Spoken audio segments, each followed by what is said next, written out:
Salibonani balaleli namhlanje kuyisonto ekseni. Kasibongeni ithuba esilalo, ithuba elihle, ithuba lokuphila esiliphiweyo namhlanje ekseni. Njalo ukuthokoza kwethu kakumeko ukuthini kuyinjabulo enkulu ma sivuka siphila izinsuku zonke. Namhlanje ke njengenjayelo ngalesi sikhathi sesixoxa ke ngendaba zethu esizithola eBhayibhelini.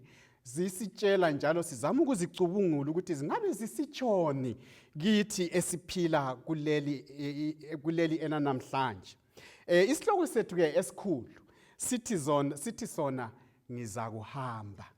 Ngizakuhamba ngisiya ngaphi? Ngizakuhamba kutheni? Ngizakuhamba ngithunywe mbani? Ngizakuhamba vele kathi kuhanjwa kuyiwa ngaphi?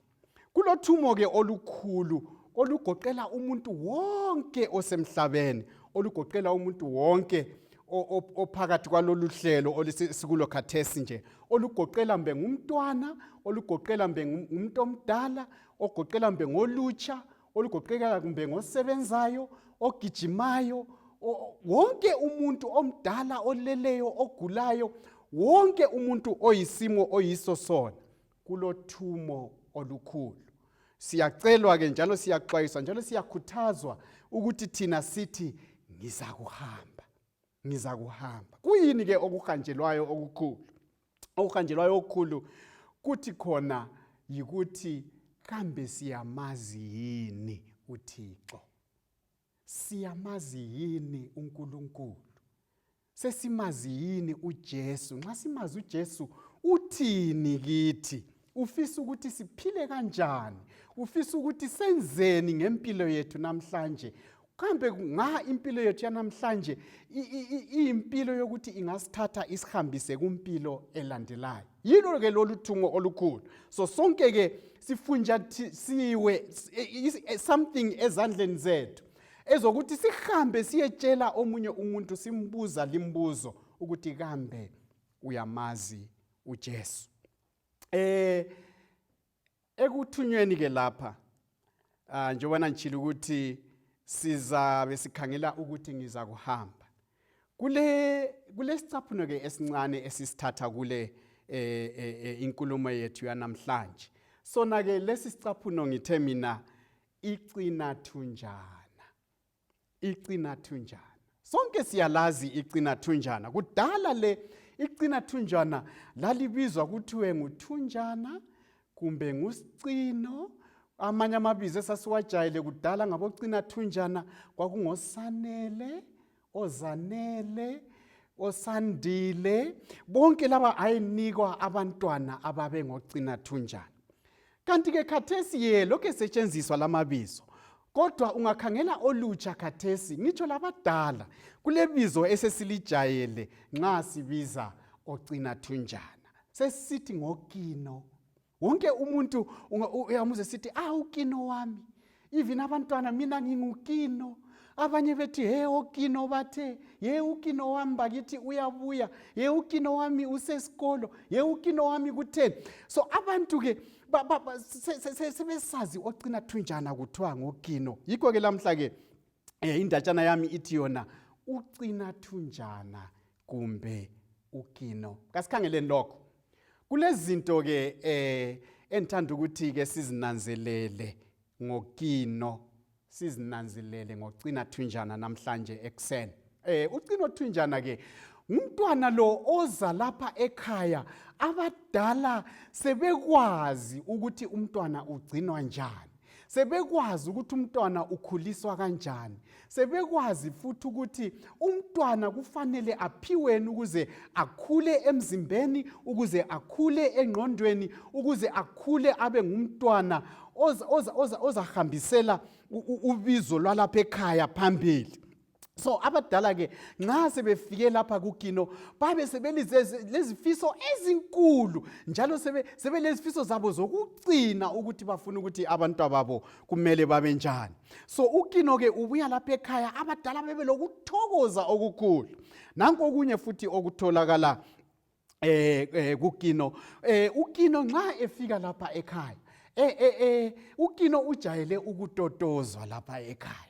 uKino kachaywa njengabanye abantwana ababekhona ngaphambili. uKino futhi uyazuza izinto ezinengi maybe ezingazange zinikwe laba abanye abantwana ababezelwe ngaphambi kwakhe. uKino phela uyehliselwa futhi konke okuyabe kusele kulaba abantwana ababe sebedlule ngoba bona izinto lezi bengasazisebenzisi uyabe egcinela ukuthi hayi uKino engabuya uzaphiwa lokhu okwachiwa ngulo. Abanye bazi bathi bona wena Kino sonke sakuchiyela ibele. So uKino uyachiyelwa izinto ezinengi ezabafowabo abazelwe yena engakazalwa. Okunye singakukhuluma ngoKino. oKino ke ngenxa yalezi zinto esengizibalisile. oKino ke babakhula belezinto ezinengi eziyabe ziphambi kwabo. Lokhu kuyabafundisa futhi oKino ukuthi babe ngabantu abathanda ukusebenza ngoba babe bebamba lokhu so uzananzela ukuthi oKino abanengi abasomavila.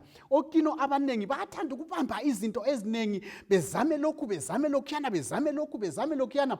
oKino ke babonakala ngokuthi bayagcwala yonke indawo ngoba bajayele ukusebenzisa izinto ezinengi. Okunye njalo esingakukhuluma lapha ngoKino. uKino ngumntwana lwana ofisa ukuthi zonke izinto yena abe nguye ozilawulayo. uKino singathi ngesikhiwa ngulo umntwana esingathi thina ngumntwana o-independent. Uyathanda ukuthi alalelwe, uyathanda ukuthi enze izinto ngendlela azibonela ngayo. Uyathanda njalo ukuthi abukwe uKino entweni ayabe ezenza. So oKino lapha ngabantwana labana abasebenza kakhulu kangaka njalo bayakuthanda ukuthi nxa besebenza bananzelela ukuthi basebenza kahle. Okunye singakukhuluma ngoKino lapha. uKino futhi abanengi oKino ngabantwana abalothando. Bayabathanda abazali babo, bayabathanda abangane, bayabathanda abafowabo. Bagijima phela bagcwale yonke indawo. Lamhla uvakatshela lowo, lasasa uvakatshela lowo, kwelinye ilanga uvakatshela lwana. Yimpilo kaKino esijayeleyo ke leyi esiyazi. Namhlanje ke sikhangele oKino lapha.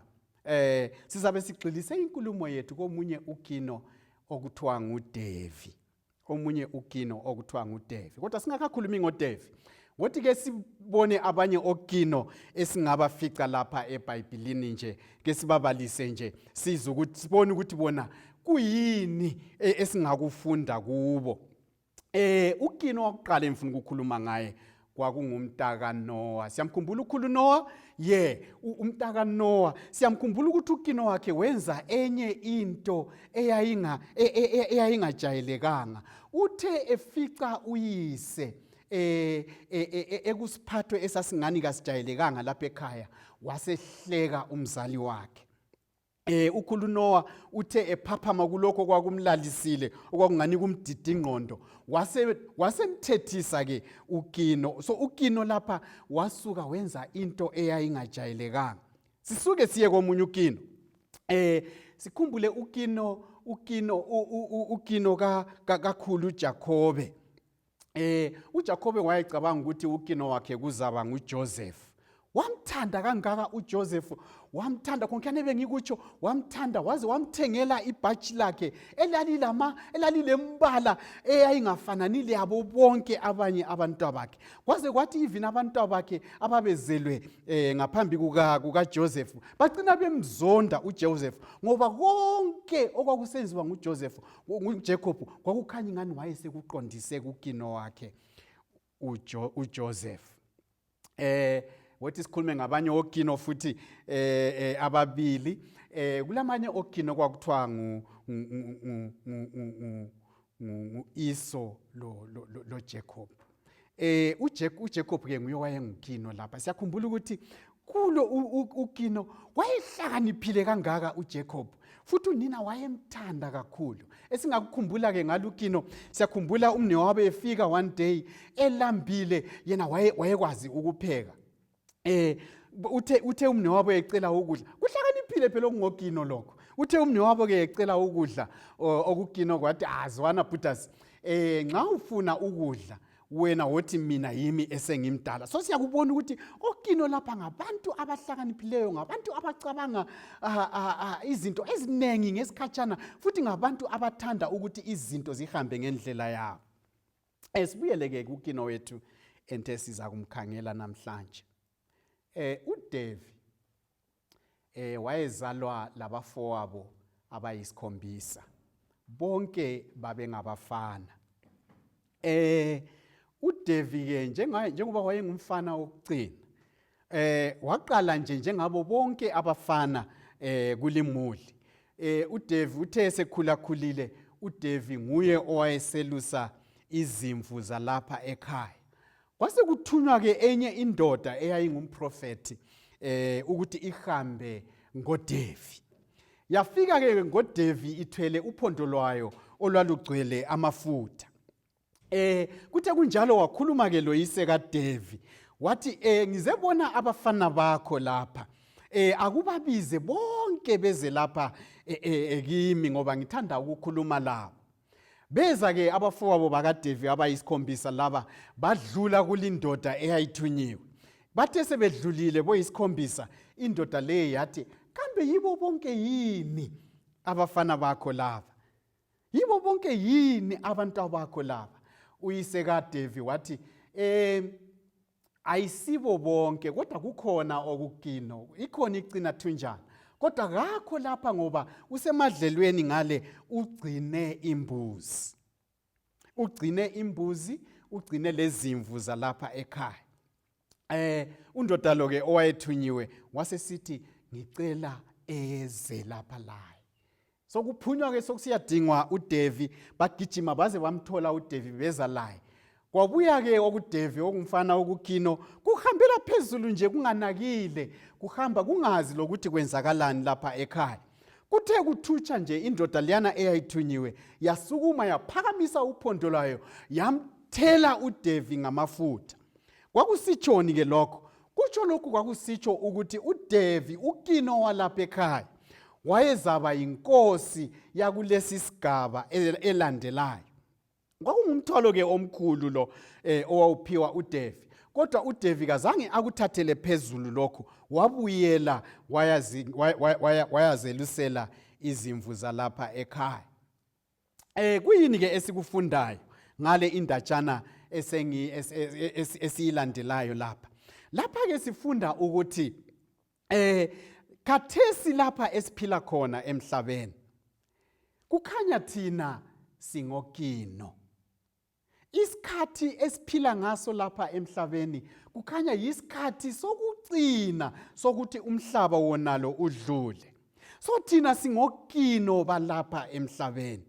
Kutshoni ke kithi ukuba ngokino balapha emhlabeni? Ukuba ngokino balapha emhlabeni sokusitsho ukuthi thina silomsebenzi omkhulu silapha emhlabeni. Msebenzi bani esilawo ke omkhulu silapha emhlabeni? uJesu wathi lapha emhlabeni wakhuluma enye ivesi engani iyethusa. Ivesi le itholakala ebhukwini likaJOHANE, isahluko ngu-16, ivesi ingu-33. Uthi yena uJesu, izinto lezi ngizikhuluma kini ukuthi kimi libe lokuthula. Kodwa emhlabeni lizakuba leziphithiphithi. Emhlabeni lizakuba lezinto ezihluphayo. Emhlabeni lizakuzwa ubuhlungu. Emhlabeni lizakuhlupheka. Emhlabeni kuzaba khona izinto ezizaliphambanisa izikhathi eziningi. Kodwa wobani lokubonga. Kodwa wobani lokubonga, utsho njalo uJesu, ngoba mina ngiwehlule umhlaba. Ngoba mina ngihambile lapha emhlabeni, ngahamba phakathi kweziphithiphithi, ngawehlula umhlaba. Ekwehluleni kwami ke umhlaba, utsho njalo uJesu, ngiwehlule umhlaba ukuthi lina lanxa liphila lapha emhlabeni lizahamba phakathi kweziphithiphithi, kodwa lizaba lokuthula. Kutholakala ngaphi lokhu kuthula? Kutholakala ekuthini libe ngazi nguJesu lo okhulumayo. So kutshoni ke kithi ke singokino balapha emhlabeni? Kutsho ukuthi singokino balapha emhlabeni kunengi okuyizinto okuzesiphambanisa ezimpilweni zethu. Kunengi okuyizinto okuzesiphambanisa lapho siphila singokino, kumbe ungumuntu omdala, kumbe ungumntwana, kumbe unganani, kumbe usebenzani, kumbe ugijima ungaphi. Kukhona okuyizinto okuzesiphambanisa ezimpilweni yethu namhlanje njengabogcina thunjana. Kukhona okuyizinto okufuna ukuthi siphambuke endleleni ekahle njengabogcina thunjana. Kukhona okuyizinto okufuna ukuthi senze izinto ngendlela engayisiyo njengabogcina thunjana. Kodwa uJesu uthi yena, zwanini lapha emhlabeni lezi zinto zizalifikela, lezi zinto zizatholakala, lezi zinto zizalilandela. Kodwa wobani lokuthokoza ngoba lami ngifikile lapha emhlabeni ngawehlula umhlaba. Namhlanje ekuseni wagcina thunjani, ngithanda ukulitshela ukuthi uJesu usinqobele umhlaba. Konke okusiphambanisiyo lapha emhlabeni, konke okungafuna ukuthi siphambuke endleleni uJesu ayihlelileyo ukuthi siphile ngayo, uthi yena ukunqobile. Ake sikhangele kancane ukuthi kuyini kanti okungani kuyasiphambanisa lapha emhlabeni. Emhlabeni lapha silemkhuhlane echiyeneyo. Emhlabeni lapha sileziphithiphithi zemkhuhlane. Khathesi nje sikhangelele iCovid esivalele ezindlini. Kulabo cancer, kulabo influenza, imkhuhlane imningi kangaka. Konke lokhu uJesu uthi liza kuhamba phakathi kwayo. Kodwa wobani lokuthokoza, ngikunqobile konke. Kuyini kanti okwenza konke lokhu okuyizinto kufike phakathi kwethu? Zwanini ukuthi uPeter uthini. 1 Peter 5:6, ivesi ngelika 6 to 8. Uthi zwanini, nxa lihamba lapha emhlabeni lihamba phakathi kweziphithiphithi, kukhona okumele likunanzelele. Kumele lizithobe ngaphansi kukaNkulunkulu, ngoba uNkulunkulu uza kuliphakamisa phakathi kweziphithiphithi, bese liphila impilo ehlambulukileyo. Kungani kufanele siphile singaphansi kukaNkulunkulu? Kuthiwa ngoba uSathane enguye isitha sethu esikhulu. Kuthiwa uyabhonga umhlaba wonke njengebhubesi, uyabhonga njengesilwane, ngoba ekwazi ukuthi isikhathi sakhe sesifitshane, udinga umuntu angambulala, udinga umuntu angamkhupha endleleni yezulu. So, bogcina thunjani, ngithi mina namhlanje ekuseni sigcotshiwe ukuthi siphile impilo singaphansi kukaJesu. uDavi ke wasuka wabuyela egangeni wayakwelusa izimvu zakhe. Uthe engikhona ngale, kuthiwa kwafika izitha, kwafika izinyamazana zasendle ezazifuna ukuthatha izimvu zakhe. Kuthiwa kwafika izilwane, kwafika amabhele, kwafika ompisi, kwafika izinyamazana eziningi zizama ukuthatha amazinyane akhe. Kuthiwa uDavi wakumela lokho. Wakumela uDavi, kuthiwa one time wabamba isilwane wasiqamula uDavi ngezandla zakhe, ngoba sasifuna ukuthatha amazinyane akhe. Kuyini esikufundayo kulokho? Esikufundayo kulokhu yikuthi lokhu okukhulunywa nguJesu ukuthi ngiwunqobile umhlaba, kutsho ukuthi uJesu usipha amandla aphakemeyo ukuthi simelane laleli bhubesi elinguSathane elifuna ukusicobodisa. Wogcina thunjani, akulula ukuphila kulo umhlaba, kumbe ungumuntu omdala, kumbe ungumntwana. Khathesi abantu bethu baphakathi kwesiphithiphithi esikhulu. Khathesi njengabadala siphakathi kweziphithiphithi ezinkulu ukukhulisa izimuli zethu. Abantu bethu sebephakathi kokungahlaliseki kumbe kabahlalisekanga ngenxa yalezi zinto engiziqambileyo ezilwa lathi. Kodwa lathi ke njengabazali asisabenzeli kuhle abantu bethu. Abantu bethu yithi esesibalimaza kakhulu. Ngicabanga ukuthi ukuze kube yithi esilimaza abantwana kuyikuthi thina yithi esesisukile kuJesu njengabazali. Yithi esingasahlalanga kuJesu njengabazali. Yithi esesisukile kulesi sihlalo uJesu wathi nxa lihamba lapha ngizabe ngilani. Simbalekele uJesu njengabazali.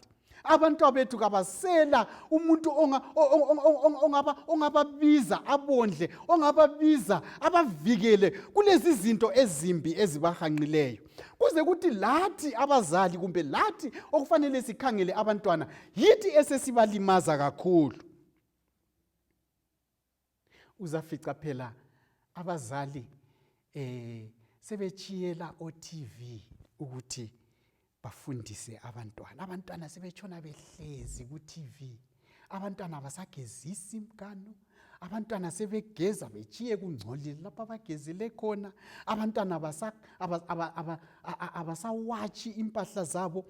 Bona sebengabantwana besikolo, sebengabantwana be-TV. Lokhu kutshengisa ukuthi sisukile ezinyaweni zikaJesu. uJesu abesesithi yena kuMateyu 18, lo ozakwenza abantwana bengabi mazi uJesu, kungangcono ukuthi abotshelwe ilitshe ajikele esizibeni afele khona. Ngoba isijeziso sakhe esiza ekupheleni kwesikhathi sikhulu kakhulu, ngoba laba abantwana kufanele babe mazi uJesu. Kutsho lokho kusho ukuthi thina njengabazali silomlando sokuthi sibe mazi uJesu ukuze sifundise abantwana bethu ukuthi babe mazi uJesu. So ngithi mina ebantwaneni laba esibagcinileyo kufanele sibumbe izimilo zabo.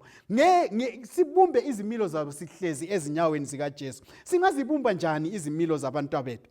Asizibumbeni izimilo zabantwana bethu ngokuthi bagezise imkani, ngokuthi basukume bayethelela engadini, ngokuthi babekwazi ukucenta eyadini, ngokuthi babekwazi ukuwatsha lokuayina izigqoko zabo, lokuthi babekwazi ukukhava amabhuku abo esikolo. Bengatshoni bengabantwana ababukele iTV, bengakwazi ukusebenzisa izandla zabo.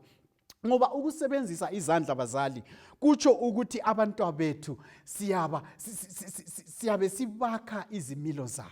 So singababambisa izinto okumele bazenze, lezi milo zabo ziyabe zisakheleka kulokhu ababe bekusebenza ngezandla zabo. uDavi wafunda ukusebenzisa izandla zakhe ngokunakekela izimvu zangakibo. Kuyini thina esilakho ngekhaya njengabazali? Yini iproject esilayo ngabantwana bethu iyokuthi bafunde ukusebenzisa izandla zabo? Yini iproject esilayo ngekhaya ebalingeneyo ngezigaba zabo ukuthi bafunde ukwakha izimilo zabo ngokusebenzisa izandla? Abantwana abanengi khathesi abasakhuzwa, sebetshona bebukela iTV, yikubona even abazali sebedlwangula abantwana babo. Ngoba asiselawo ama-projects, asiselawo ama-programs okuthi abantwana bethu basebenzise izandla.